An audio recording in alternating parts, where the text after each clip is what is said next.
Hari ini saya ingin mengajak Bapak Ibu untuk merenungkan tentang pertobatan. Pertobatan boleh dikatakan sebagai suatu seni yang hilang dalam kekristenan. Kenapa? Karena mungkin ini jarang dibahas dan banyak orang merasa tidak berdosa, saudaraku. Ya, apakah dosa itu? Ya, banyak orang menyangkali bahwa saya sedang berdosa. Dan pertobatan ini menarik sekali karena boleh dikatakan pertobatan adalah salah satu habit of the kings.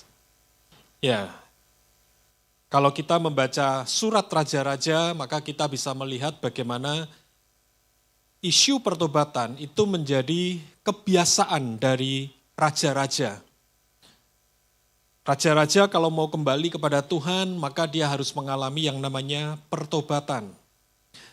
Bahkan nanti kita akan melihat bahwa pertobatan itu adalah tanda kita masuk hadirat Tuhan, saudaraku.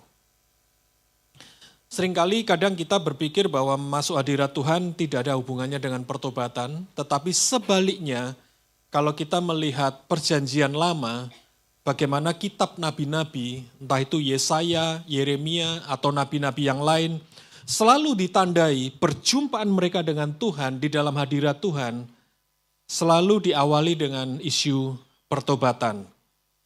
Ketika Yesaya dijumpai oleh Tuhan, Yesaya bilang, aku ini najis bibir.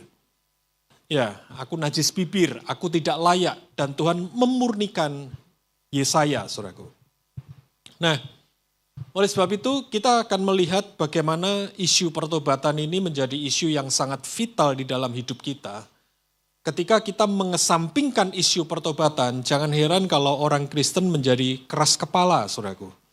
Kenapa keras kepala? Karena merasa dirinya tidak ada salah, tidak ada dosa. Mungkinkah kita tidak ada salah, tidak ada dosa? Kita boleh lihat deh wajah kiri kanan kita, ya kan? Lihat aja wajahnya. Ya, ada salah enggak? Ada dosa enggak? Ya kan? Nah, kita lihat firman Tuhan mengatakan di kitab Matius, Tuhan Yesus berkhotbah pertama kalinya, dia bilang, bertobatlah, sebab kerajaan surga sudah dekat. Isu pertobatan itu adalah isu pertama dari kerajaan Allah, saudaraku. Jadi pertama kali kerajaan Allah tidak berbicara yang lain-lain, tetapi kerajaan Allah berbicara tentang pertobatan. Kita tidak akan bisa masuk dalam kerajaan Allah kalau kita tidak melihat tentang pertobatan. Karena pertobatan adalah isu pertama daripada kerajaan Allah. Dan pertobatan itu menjadi salah satu tugas utama daripada Roh Kudus, saudaraku. Dikatakan di kitab Yohanes, kalau Roh Kudus datang, kalau ia datang, tugasnya Roh Kudus, ia akan menginsafkan atau menobatkan dunia akan dosa, kebenaran, dan penghakiman. Oleh sebab itu aneh sekali kalau orang suka masuk hadirat Tuhan, tetapi tidak pernah mengalami pertobatan, saudaraku. Itu aneh banget. Bahkan boleh dikatakan bagaimana kita melatih kepekaan kita dengan Roh Kudus. Salah satu kunci utama adalah miliki hati yang selalu siap untuk bertobat.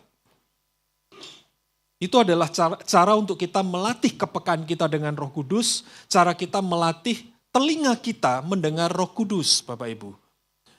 Karena kalau kita mendengar satu suara di mana kita disadarkan akan dosa kita dan kita diminta untuk bertobat, percayalah itu suara Roh Kudus.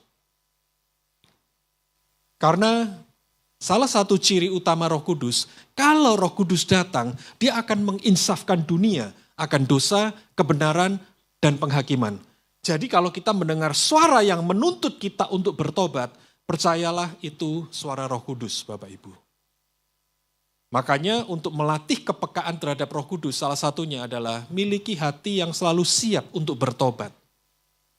Nah, Sekarang kita akan melihat apa pertobatan itu. Kita sedikit review ya Bapak Ibu. Mungkin ada yang sudah ikut FF, nah ini pelajaran dari FF. Pertobatan bukan sekedar menangis. Jadi jangan mengidentikan kalau kita masuk hadirat Tuhan kita nangis pasti bertobat. Belum tentu. Ya, tetapi bukan berarti tidak boleh nangis. Silahkan mau nangis Bapak Ibu. Tetapi itu tidak identik dengan pertobatan. Pertobatan bukan berbicara rasa takut masuk neraka. Enggak. Ya, bukan. Bahkan konon katanya promosinya neraka itu cukup menarik, ya kan? Karena banyak entertainer katanya masuk neraka. Entah itu bintang film, entah itu penyanyi rock, entah itu siapapun, ya kan? Jadi kelihatannya neraka cukup mengasihkan, saudaraku. Kelihatannya, saya tidak pernah masuk neraka, ya. Jadi saya hanya bercerita katanya, konon, ya kan? Iklannya, saudaraku. Saya nggak tahu itu benar atau hoax, ya kan? Tapi katanya demikian. Nah, pertobatan juga bukan masalah perbaikan moral belaka. Bukan. Bukan masalah penyesalan tetapi tanpa perubahan. Itu persis seperti yang dilakukan oleh Yudas. Yudas menyesal. Petrus juga menyesal. Sayangnya Yudas tidak mengambil keputusan untuk mengubah arahnya. Kemudian perasaan bersalah, perasaan sedih, perasaan malu. Itu bukan pertobatan Bapak Ibu. Itu hanya sebatas perasaan. Nah terus apakah pertobatan? Pertobatan menurut perjanjian lama kita akan lihat terlebih dahulu. Perjanjian lama menunjukkan pertobatan itu berubah 180 derajat. Berubah arah 180 derajat. Makanya dipakai istilah pertobatan itu mirip jalan pulang. Contohnya apa? Contohnya Yesus memberi contoh tentang anak bungsu yang lari pergi dari rumah. Pertobatannya ditandai dengan dia pulang ke rumah. Itulah pertobatan. Jadi menurut perjanjian lama pertobatan itu pada waktu saya berjalan ke arah sini, saya mengambil keputusan berbalik 180 derajat. Inilah pertobatan. Dan perjanjian baru berbicara tentang metanoia, yang artinya perubahan pikiran. Ya, ada kesadaran yang berubah, ada cara pandang yang berubah. Dan tentunya ini mempengaruhi arah hidup yang berubah. Makanya kalau kita lihat tadi ya anak bungsu, bagaimana anak bungsu bisa bertobat? Anak bungsu bertobat ketika dia mulai sadar pikirannya. Aku di sini makan ampas babi. Enak sekali pegawai-pegawainya bapakku. Nggak mungkin mereka makan ampas babi. Jadi lebih baik aku tak pulang, aku jadi pegawai dari bapak-bapakku. Ya, nggak mungkin aku makan ampas babi kalau aku jadi pegawainya bapakku. Nah, ketika pikirannya berubah, dia mengambil keputusan untuk berbalik, kembali pulang, itulah yang disebut pertobatan, Bapak Ibu. Makanya ketika kita hanya menyesal saja, hanya perasaan bersalah saja, tetapi tidak ada itikat, komitmen, decision untuk kembali pulang, berbalik perubahan loyalitas, itu bukan pertobatan. Apa maksudnya perubahan loyalitas? Pertobatan membutuhkan dulu kita sangat loyal pada diri kita sendiri, pada kepentingan kita sendiri. Pertobatan itu membuat kita berbalik kepada kepentingan Tuhan. Jadi contohnya seperti ini Bapak Ibu. Nah, berhenti loyal pada diri sendiri, setia pada diri sendiri, pada ikatan dosa, pada dunia, dan kemudian mulai tunduk pada pemerintahan Kristus. Ini mengubah apa? Mengubah hati, pola pikir, arah hidup, identitas, semuanya berubah. Inilah yang disebut dengan pertobatan Bapak Ibu. Jadi nggak cukup ya kita hanya menyesal, hanya ada perasaan sedih, perasaan malu, nggak cukup. Kita butuh satu komitmen, aku mau berubah.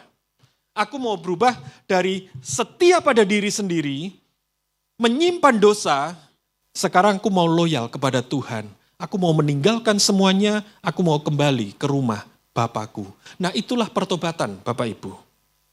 Dan di sini saya ingin mengajak Bapak Ibu untuk melihat ada area penting dari pertobatan yang harus senantiasa kita alami. Yang pertama, itu adalah bertobat dari tidak mengenal Tuhan dengan benar. Seringkali kita salah paham dengan Tuhan, Bapak Ibu. Nah, kita harus mengalami pertobatan di area itu. Contohnya siapa? Contohnya Ayub. Ayub mengalami pertobatan di dalam hal pengenalan akan Tuhan yang benar. Di Ayub 42, ya Bapak Ibu bisa lihat itu Ayub pasal terakhir, itu berbicara pertobatannya Ayub. Nah, bagaimana Ayub bertobat dari pengenalan yang salah tentang Tuhan. Dulu aku mengenal Tuhan dari apa kata orang. Oh, katanya Tuhan itu baik. Oh, katanya Tuhan itu memberkati. Ketika hidup kita tidak seperti yang kita ekspektasikan, kita tidak menerima berkat seperti yang kita harapkan, kecewa nggak sama Tuhan? Dan itu dialami oleh Ayub, dan Ayub bertobat dan dia bilang, sekarang aku mengenal engkau secara pribadi. Aku melihat engkau secara pribadi. Nah, seringkali kadang kita salah paham Bapak Ibu dengan Tuhan. Berapa banyak kita mungkin berkeluh kesah dengan Tuhan. Kita ngomel sama Tuhan, kita protes sama Tuhan. Percayalah, dulu saya orang yang ahli di area itu Bapak Ibu. Dulu saya itu orangnya suka sekali ngomel, suka sekali protes. Saya itu tidak bisa memandang hidup itu baik, tidak bisa. Lebih mudah buat saya memandang bahwa Tuhan itu not good.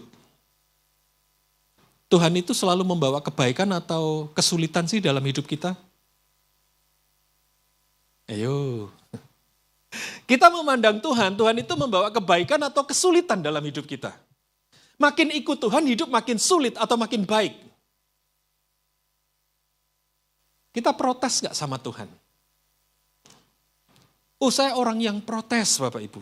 Saya orang yang protes, saya komplain, Tuhan kenapa hidupku gak seperti dia, aku udah melayani kamu, kenapa gak seperti dia, komplain, ngomel, penuh keluh kesah. Bagaimana saya bertobat? Saya bertobat ketika saya merasakan Roh Kudus menegur saya. Dari mulut saya itu lebih banyak keluar komplain tentang Tuhan. Bukan puji-pujian kepada Tuhan, bukan. Semoga mulut Bapak Ibu lebih banyak mengeluarkan puji-pujian, rasa syukur kepada Tuhan. Saya lebih banyak mengeluarkan keluh kesah sama Tuhan. Kalau saya mengeluarkan keluh kesah sama Tuhan, komplain sama Tuhan, berarti saya memandang Tuhan itu baik atau tidak? Tidak. Tuhan membawa keburukan dalam hidup saya. Kenapa hidup saya selalu buruk? Ya, saya protes itu sejak masa sekolah Bapak Ibu. Saya sering protes sama Tuhan. Kenapa saya harus lahir? Kenapa saya harus lahir di keluarga ini? Ya, kenapa saya harus mengalami ini, mengalami itu, dan lain sebagainya. Protes saya. Sampai satu kali, saya masih ingat waktu itu saya naik sepeda motor, Roh Kudus berbicara. Pada dasarnya manusia itu selalu berpihak. Tidak ada manusia yang netral, nggak ada. Pada dasarnya manusia itu selalu berpihak. Contohnya misalkan, Bapak Ibu yang mengenal Dian dan Adrijen misalkan. Dua orang ini bertengkar misalkan. Kita akan netral atau pro salah satu? Paham? Tergantung siapa yang cerita kan? Kalau yang cerita Adrijen, maka saya akan pro sama Adrijen. Iya memang Dian itu kayak begitu. Kalau yang cerita Dian, mungkin saya akan pro sama Dian. Memang Adrijen dari dulu ya kayak begitu. Tidak ada yang netral Bapak Ibu. Manusia itu gampang berpihak, sulit untuk menjadi netral. Contoh paling gampang, presiden. Ketika presidennya Jokowi, ada yang pro, ada yang tidak. Betul ya? Demikian juga sekarang Prabowo. Ada yang pro, ada yang tidak. Begitu ada berita tentang Prabowo, mungkin ada yang bangga dengan Prabowo. Tapi mungkin juga ada yang nyinyir dengan Prabowo. Apa itu? Manusia itu selalu berpihak. papa mamamu bertengkar, ya kan? Kira-kira netral atau berpihak? Berpihak sama mama, berpihak sama papa. Ya, atau netral. Kita akan selalu berpihak. Nah, Roh Kudus bilang sama saya, kamu berpihak sama Tuhan atau kamu berpihak sama setan?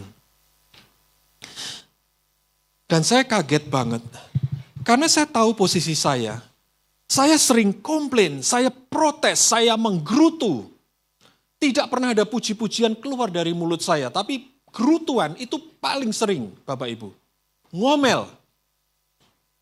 Berarti kira-kira saya pro sama setan atau sama Tuhan? Saya syok. Tanpa saya sadari ternyata saya berada di posisinya barisannya iblis. Kenapa? Karena saya selalu nuding Tuhan. Tuhan, kamu gak baik Tuhan. Tuhan, apa katanya ikut kamu baik? Mana Tuhan? Wah, saya selalu tuding Tuhan, saudaraku. Saya protes sama Tuhan tentang semuanya. Tanpa saya sadari, saya pro sama iblis untuk mempertanyakan Tuhan, bahkan menyerang Tuhan. Saya bukan pro sama Tuhan, bukan. Meskipun katanya Yesus datang untuk memberikan kehidupan dan kelimpahannya, tapi saya protes sama Tuhan. Saya komplain sama Tuhan. Enggak, Tuhan tidak memberi kebaikan buat saya. Tuhan mungkin memberi kebaikan buat teman saya, tidak buat saya. Wah, saya komplain. Dan Roh Kudus ingatkan, saya berada di barisannya iblis. Saya pro sama iblis untuk mempertanyakan Tuhan dan menyerang Tuhan. Jujur saya syok Bapak Ibu. Saya syok, saya bertobat saat itu. Saya kaget banget, saya bertobat saat itu dan saat itu saya berkomitmen saya tidak akan pernah berkeluh kesah lagi. Apapun yang terjadi atas hidupku, Tuhan itu baik. Saya lahir di keluarga ini, Tuhan itu baik. Apapun yang saya alami saat ini, Tuhan itu baik. Saya berusaha keluar dari mulut saya, itu puji-pujian dan bilang bahwa Tuhan itu baik. Saya stop untuk menggerutu sejak saat itu. Meskipun, apakah keadaan baik? Enggak, mungkin keadaan sulit. Tapi Tuhan baik. Seperti yang Bapak Ibu tahu, ya kan? Awal bulan kemarin saya cerita, saya operasi, ya kan? Saya ada problem dengan jantung saya. Saya berusaha kelilingi sekitar saya dengan puji-pujian supaya dari mulut saya tidak keluar gerutuan, tetapi keluar puji-pujian bahwa Tuhan itu baik. Apapun yang saya alami, Tuhan itu baik. Saya pastikan diri saya berada di dalam barisannya Tuhan. Nah, itulah pertobatan karena kita tidak mengenal Tuhan dengan benar, saudaraku.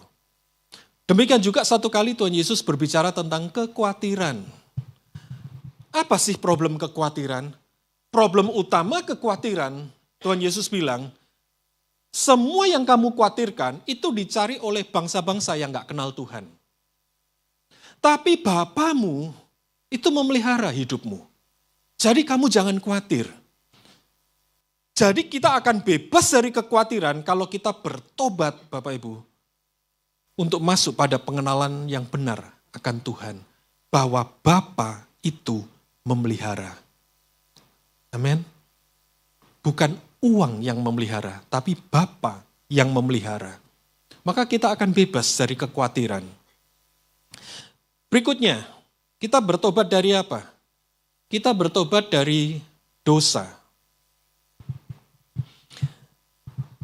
Ayat ini sempat menjadi pergumulan saya, Bapak Ibu.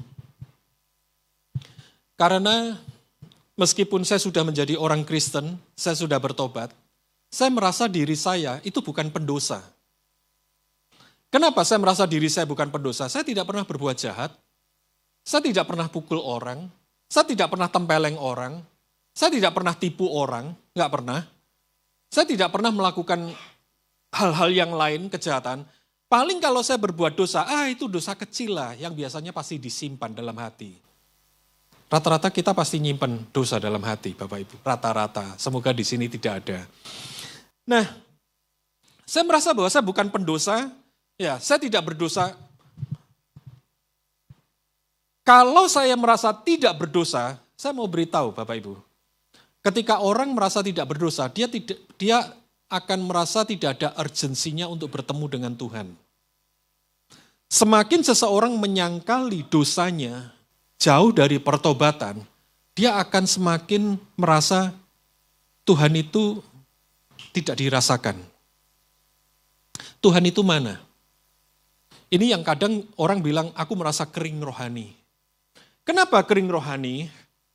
Karena memang kita menutupi semua dosa kita.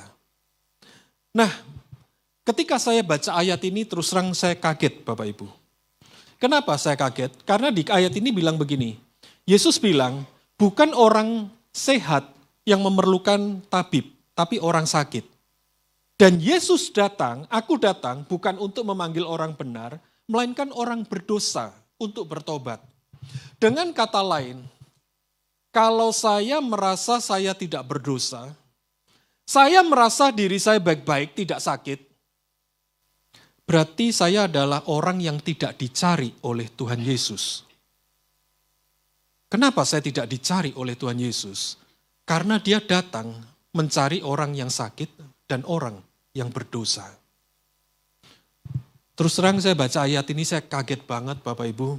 Saya syok. Kenapa selama ini saya merasa jauh dari Tuhan? Simple banget. Saya merasa saya bukan pendosa. Enggak, saya bukan pendosa. Saya orang baik-baik. Orang di sekitar saya justru yang sering kali nyalain saya. Bikin masalah dengan saya. Saya orang baik-baik. Saya bukan pendosa. Saya bukan orang sakit. Semakin saya menyangkali itu, pantasan saya semakin sulit merasakan hadirat Tuhan. Kenapa? Karena Yesus mencari orang yang berdosa.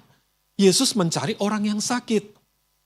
Wah, dari situ saya bertobat Bapak Ibu. Saya belajar menyadari, melihat bahwa saya ini manusia berdosa. Semakin saya menyadari saya manusia berdosa, saya punya kekuatan untuk bilang sama Tuhan, Tuhan, aku adalah manusia yang kamu cari Tuhan. Kamu cari aku Tuhan. Karena aku adalah orang yang berdosa. Aku adalah orang yang sakit Tuhan. Kamu mencari aku Tuhan. Saya ingin menjadi manusia yang dicari oleh Tuhan Bapak Ibu. Ini Yesus berbicara dengan orang Farisi loh. Dia berbicara dengan para ahli Taurat. Dan Yesus bilang bahwa hanya mereka yang sadar dirinya sakit, sadar dirinya berdosa, itulah yang aku cari. Kalau kamu menyangkali rasa sakitmu, kamu menyangkali dosa-dosamu, bahwa kamu tidak berdosa, bukan Yesus tidak mengasihi. Tapi memang kita yang tidak mau dicari oleh Tuhan. Nah, oleh sebab itu kuncinya apa? Kuncinya adalah kejujuran hati. Ini kuncinya. Karena yang tahu dosa itu cuma dua. Siapa? Tuhan dan diri sendiri. Orang lain gak bakal tahu. Kalau saya benci sama Kohusin, selama saya tidak mengungkapkan, orang lain tidak bakal tahu. Orang tidak akan tahu kalau saya benci sama Kohusin, saya menghindari sama Kohusin, saya tidak suka sama Kohusin. Orang gak bakal tahu, gak bakal. Yang tahu cuma Tuhan dan saya. Itu yang tahu. Makanya kuncinya adalah kejujuran hati. Selama kita tidak jujur dengan diri kita sendiri, dosa, percayalah, itu tersimpan rapi Bapak Ibu. Dosa itu tersimpan rapat. Karena hanya saya yang tahu. Sayalah yang tahu bahwa hati saya itu, maaf ya, saya pakai kata kasar, hati saya itu manis atau hati saya itu brengsek. Saya yang tahu. Dan Tuhan yang tahu.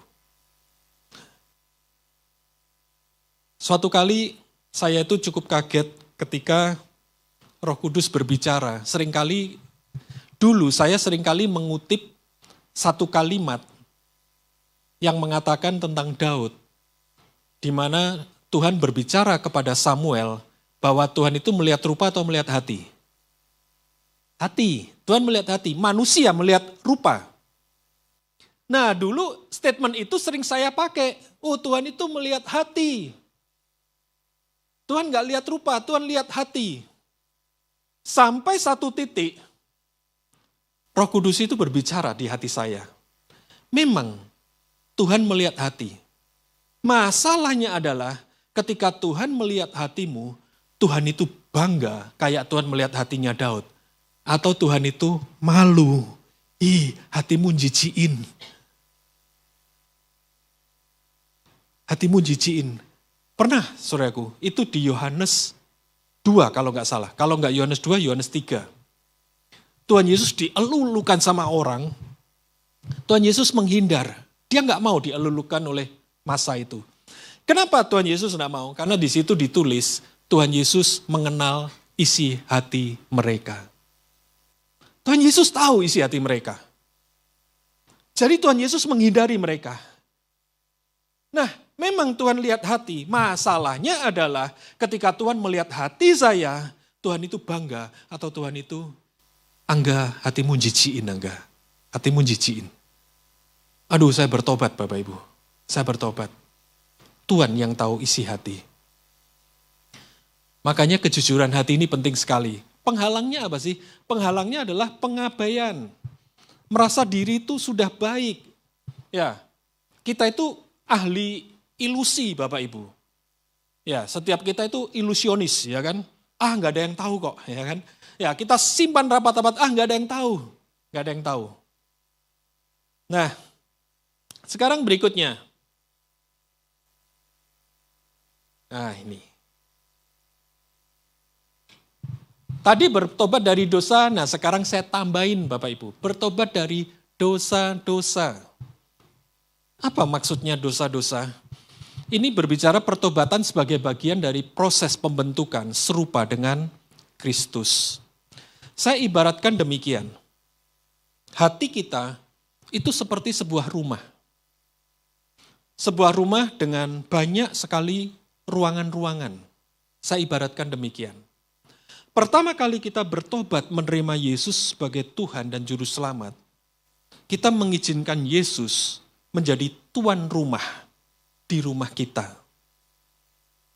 Tetapi banyak sekali ruang-ruang ini masih tertutup rapat Bapak Ibu. Belum tentu Yesus bisa masuk, masih tertutup rapat. Ini mirip hotel yang dianggap angker gitu loh. Kadang hotel dianggap angker gitu kan, ada satu kamar di lantai sekian, tertutup rapat, tidak boleh masuk. Ya, tidak boleh orang naik, ya tidak boleh diintip, ya kan. Nah, hati kita itu kayak rumah dengan banyak ruangan, ada ruangan yang sudah terbuka, ada ruangan yang tertutup. Ruangan yang sudah terbuka oleh Tuhan, di situ Tuhan hadir. Nah, di ruangan-ruangan yang tertutup, Tuhan belum hadir, Bapak Ibu. Dan di situ Tuhan akan dobrak. Contohnya siapa? Contohnya Daud. Daud dekat nggak dengan Tuhan? Daud intim nggak dengan Tuhan? Daud dekat, dia intim. Dia mengalahkan Goliat, dia dipilih jadi raja, dia menjadi raja. Tapi ternyata ada satu pintu yang dia tutup rapat-rapat, yaitu pintu nafsunya. Dan nafsunya itu membuat dia melakukan pembunuhan berencana. Dia melakukan satu kejahatan yang berencana. Dan Tuhan dobrak di situ. Dan kita bisa tahu kisahnya, Daud mengalami pertobatan di area itu. Apakah dia belum dekat sama Tuhan? Oh, dia sudah dekat. Dia sudah mengalahkan Goliat. Dia sudah diurapi jadi raja. Dia sudah jadi raja. Tetapi pada waktu dia jadi raja, ternyata masih ada kamar yang tertutup, yaitu nafsunya dia. Dan Tuhan dobrak di situ. Dia harus bertobat di area itu. Apakah berhenti di situ? Enggak. Tuhan dobrak pintu kesombongannya Daud. Pernah satu kali Daud menghitung pasukan. Dia hitung pasukan dan Tuhan tidak suka dengan hal itu. Dan Tuhan turunkan tulah dan kemudian Daud harus bertobat di area itu. Tuhan dobrak pintu kesombongannya. Nah, demikian juga dengan setiap hati kita, Bapak Ibu. Mungkin kita sudah menerima Yesus sebagai Tuhan dan Juru Selamat. Masalahnya adalah area mana yang masih kita tutupi sehingga Kristus tidak masuk di situ. Sehingga kita masih belum bisa menjadi seperti Yesus. Mungkin aja itu area harta yang kita punya, uang. Mungkin kita masih menutup di situ. Tuhan boleh ngurusin hidupku, tapi tolong ya jangan ngurusin hartaku. Jangan ngurusin uangku. Tuhan boleh ya masuk di situ, tapi tolong ya jangan urusin keluargaku. Akulah kepala keluarga. Anak-anakku harus menjadi seperti yang aku mau. Aku tutup pintu itu. Tuhan tidak bisa masuk. Atau mungkin area yang lain lagi. Area sakit hati, kepahitan, jengkel dengan almarhum papa mungkin. Jengkel dengan almarhum nenek mungkin. Dan kita tutup rapat-rapat. Tidak boleh, Tuhan tidak boleh masuk di sini. Saudaraku, kita harus mengizinkan untuk Tuhan masuk ke area-area yang masih kita tutupin. Satu kali Tuhan membongkar hati saya, yaitu di area keuangan. Mungkin saya sudah sering cerita di tempat ini, tapi saya mau ceritakan lagi. Tuhan membongkar saya di area keuangan. Hal itu terjadi pada waktu presidennya Gus Dur, Abdurrahman Wahid. Presidennya Gus Dur waktu itu terjadi banyak sekali demo dan kita tahu ya, dolar melonjak. Ya. Tapi hari ini dolar lebih tinggi daripada zamannya Gus Dur. Ya, dolar melonjak nggak karuan, Bapak Ibu. Dan waktu itu saya mendapatkan sejumlah uang, enggak banyak uangnya, enggak banyak. Di bawah 10 juta. Di mana saya harus mentransaksikan uang itu ke dolar. Otomatis saya mengharapkan dolar itu naik atau turun. Naik. Bagaimana supaya dolar itu naik? Saya harus senang kalau terjadi kerusuhan. Betul kan? Kerusuhan dolar naik atau turun? Naik. Semakin rusuh semakin naik. Nah, saya masih ingat waktu itu saya datang ke sebuah rumah sakit, ya nunggu di rumah sakit, di ruang tunggunya di situ ada televisi, dan televisinya sedang menyiarkan demo di istana, mahasiswa demo di istana, berhadapan dengan tentara. Sebaiknya kerusuhan atau enggak? Saya pegang dolar loh. Ayo, sebaiknya Indonesia damai atau rusuh? Kalau damai dolar turun gimana? Rugi dong dolar saya. Tanpa saya sadarin, waktu saya lihat demo, wah mahasiswa sama tentara adu fisik. Tanpa saya sadari, tembak, tembak, tembak. Paham saudara? Hati saya jahat. Kaget saya ketika Roh Kudus bilang, berdoalah untuk Indonesia. Mulut saya pinginnya ngomong, tembak. Tapi Roh Kudus berbicara di hati, doa buat Indonesia. Kalau doa, berarti Indonesia harus damai atau rusuh? Damai. Aduh, saya nyerah. Tuhan, ternyata hati saya jahat, Tuhan. Masa hanya gara-gara sedikit dolar yang saya pegang, nilainya di bawah 10 juta, lebih baik ada darah mahasiswa yang tercurah. Saya bertobat saya. Saat itu juga saya berdoa, Tuhan damailah Indonesia Tuhan. Damailah Indonesia. Puji Tuhan akhirnya sore itu diberitakan demo berakhir dengan damai. Tidak ada kerusuhan. Tapi dari situ Tuhan bongkar isi hati saya. Bahwa hati saya ternyata itu jahat karena uang. Kalau enggak begitu saya enggak sadar Bapak Ibu, saya enggak sadar. Dari sana saya betul-betul bertobat, saya berusaha menjadikan bahwa yang menjamin hidupku, yang menjamin hidup kita itu Tuhan atau duit sih? Halo? Halo? Yang menjamin hidup kita Tuhan atau duit, Bapak Ibu? Kita butuh Tuhan atau butuh duit? Terus terang Tuhan hajar saya di area itu. Tuhan bongkar isi hati saya sangat jahat. Kenapa? Demi uang yang gak seberapa, saya rela Indonesia rusuh. Saya tidak bisa berdoa untuk Indonesia itu damai. Tidak bisa, sulit. Untuk saya bisa berdoa Indonesia damai, berarti saya harus melepaskan kejahatan yang ada di hati saya demi keuntungan saya sendiri. Demi keuntungan saya rela jadi jahat. Kalau saya mau Indonesia damai, berdoa untuk itu, saya harus berani melepaskan itu semua. Supaya Tuhan yang berkuasa atas hati saya, dia bongkar area-area yang tertutup di hati saya. Supaya saya bisa menjadi partnernya dia. Nah, sekarang bagaimana kita membuat pertobatan sebagai gaya hidup? Tadi saya sempat bilang bahwa pertobatan itu habit of the kings. Itu kebiasaan raja-raja, Bapak Ibu. Salah satu contoh yang paling mencolok adalah perbedaan antara Saul dengan Daud. Saul dan Daud sebetulnya memiliki latar belakang yang mirip. Mereka sama-sama dari keluarga kaya, Saul dan Daud. Saul orangnya minder dan Daud juga disisihkan dari keluarganya menurut ceritanya. Dan dua pria ini sama-sama pilihan Tuhan secara langsung. Yang milih Saul itu Tuhan, yang milih Daud itu Tuhan.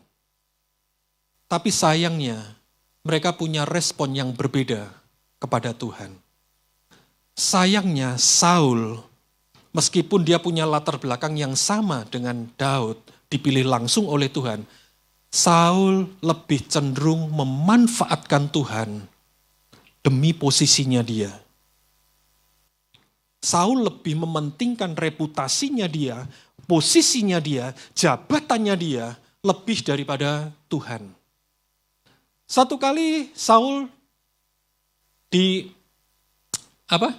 dikomplain sama Samuel, dimarahin sama Samuel. Tetapi Saul tidak terima, dia cuma bilang, Samuel jangan gitu.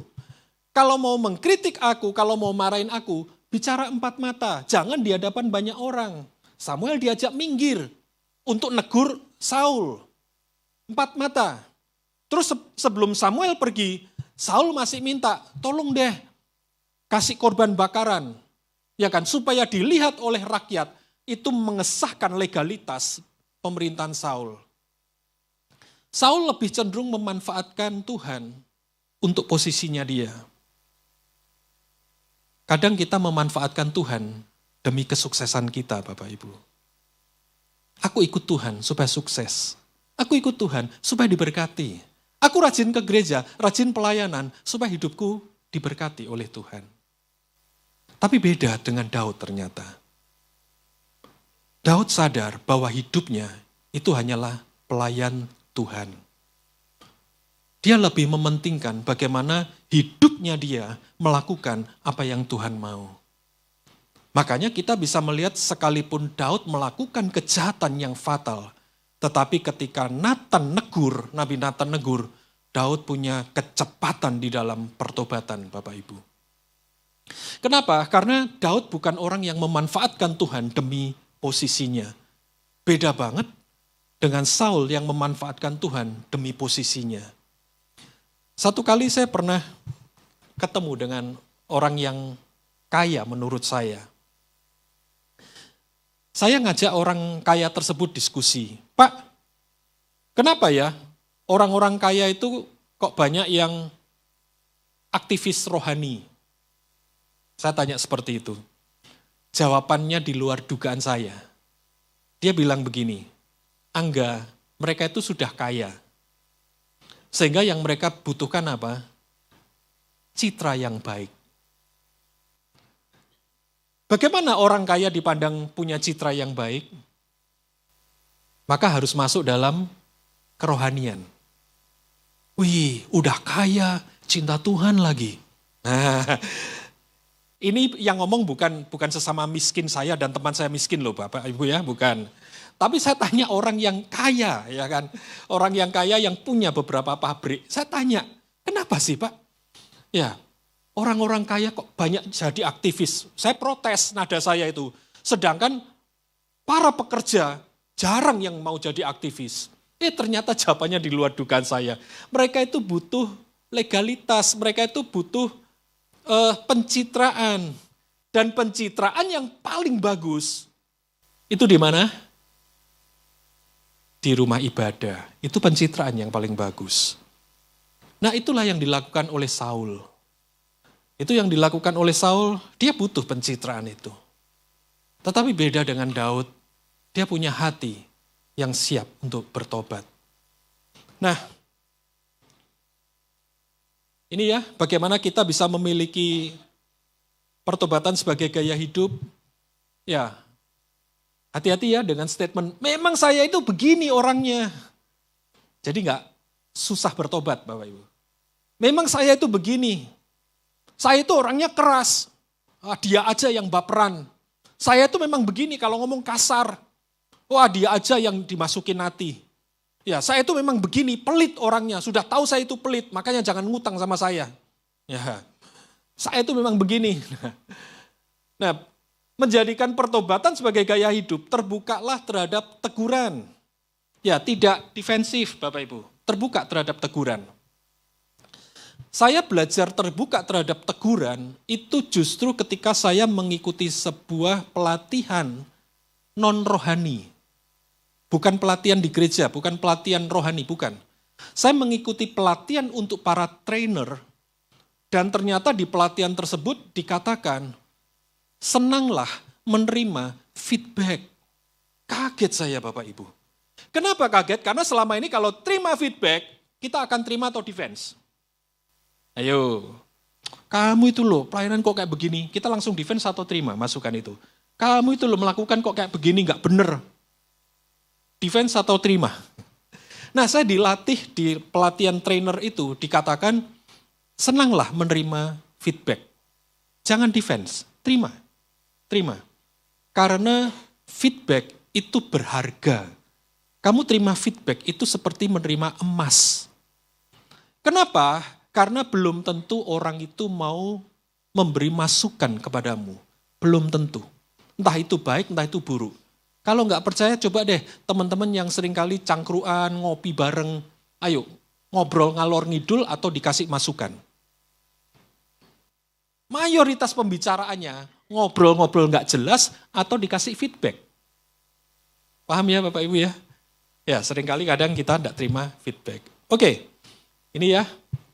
Miliki hati yang lembut, artinya apa? Hati yang mudah cair di dalam hadirat Tuhan.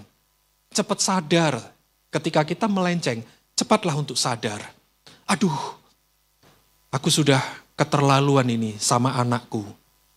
Aduh, aku sudah keterlaluan sama suamiku. Aduh, aku sudah keterlaluan sama istriku. Miliki hati yang mudah cair di dalam hadirat Tuhan.